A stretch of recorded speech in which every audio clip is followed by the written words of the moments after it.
छोटे से गांव में एक गरीब परिवार रहता था। उस परिवार में रामू और उसकी बीवी सीता उसके बेटे चिंटू के साथ रहते थे। उसी गांव में एक तोता भी रहता था। उसका नाम था रघु। वो किस्मत का धनी था। जहां भी जाता वहां किसी भी चीज की कमी नहीं पड़ती थी। एक दिन रघु उड़ते उड़ते उस गरीब परिवार के घर गया। रघु सोचता है, अरे वाह, लगता है यहाँ आज बहुत अच्छा खाना मिलेगा। मैं पेट भर के खाऊंगा। वो एक कटोरी में रखे अमरूद देखता है। अरे वाह, अमरूद, मुझे तो ये बहुत पसंद है। मैं तो इसे पेट भर के खाऊंगा।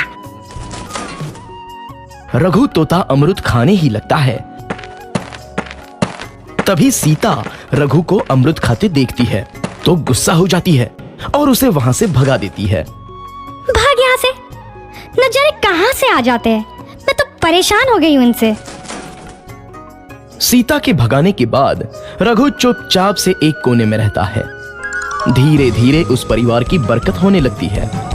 एक दिन रामू और सीता खाना खाते वक्त बातें करते हैं। आजकल हमारी बहुत तरक्की हो रही है, काम भी अच्छा चल रहा है। रामू कहता है। इस पर सीता कहती है, सच कहा, भगवान हमेशा ऐसे ही हम पर मेहरबान रहे। बेटा चिंटू भी कहता है, पिताजी, मुझे खिलौना लेके दो ना, मेरे सभी दोस्तों के पास है।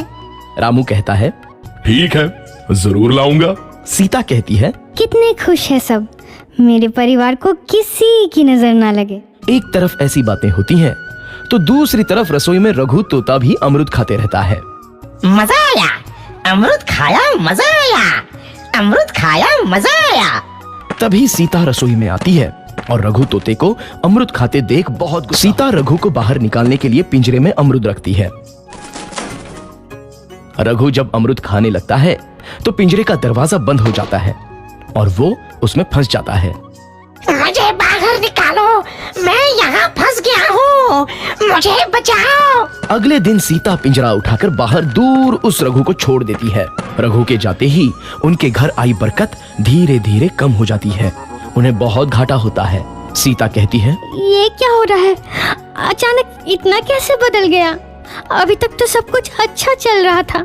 रामू कहता है, लगता है भगवान हम पर रूठ गए हैं। चिंटू भी कहता है, लगता है अब मुझे खिलौने भी नहीं मिलेंगे। और वो रोने लगता है और बाहर चला जाता है। कुछ दिन बाद रघु तोता फिर से उस घर में आता है। वापस आया, मैं वापस आया, अब मैं जमकर अमरूद खाऊंगा। रघु सीधा रसोई घर में चला जाता है और कुछ देर बाद सीता रसोई में आती है और रघु को देख कहती है, एक तो घर में पहले से इतनी दिक्कत चल रही है और ऊपर से ये तोता मुझे और परेशान कर रहा है। सीता रघु को वहां से भगा देती है। रघु उड़कर किसी कोने में छुप जाता है। कुछ दिन बाद धीरे धीरे उस घर की बरकत वापस आने लगती है। काम भी अच्छे से चलने लगता है। एक रात जब रघु तोता अमरूद खाने जाता है तो पिंजरे में फंस जाता है। ये लोग आखिर चाहते क्या हैं? एक तोते को शांति से अमरूद खाने क्यों नहीं देते? मैं कौन सा चोरी कर रहा हूँ? बस अमरूद ही तो खा रहा हूँ। तभी रामू वहां आता है और पिंजरे में रघु तोते को देख उसे बाहर छोड़ देता है। ये तोता भी कितना जिद्दी है, बार बार वापस आ जाता है। जैसे ही रामू रघु को छोड़ देता है, अगले दिन से फिर से उनके घर की बरकत जाने लगती है। काम में घाटा होता है।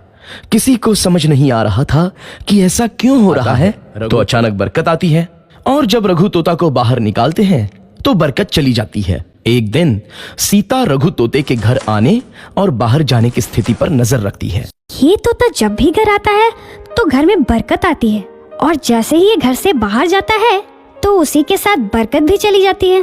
कहीं ये जादुई तोता तो नहीं है? अगली बार जब ये तोता घर आएगा तो मैं इसे कहीं नहीं जाने दूंगी। सीता रघु का बहुत इंतजार करती है लेकिन रघु तोता दोबारा उस घर में कभी नहीं आता।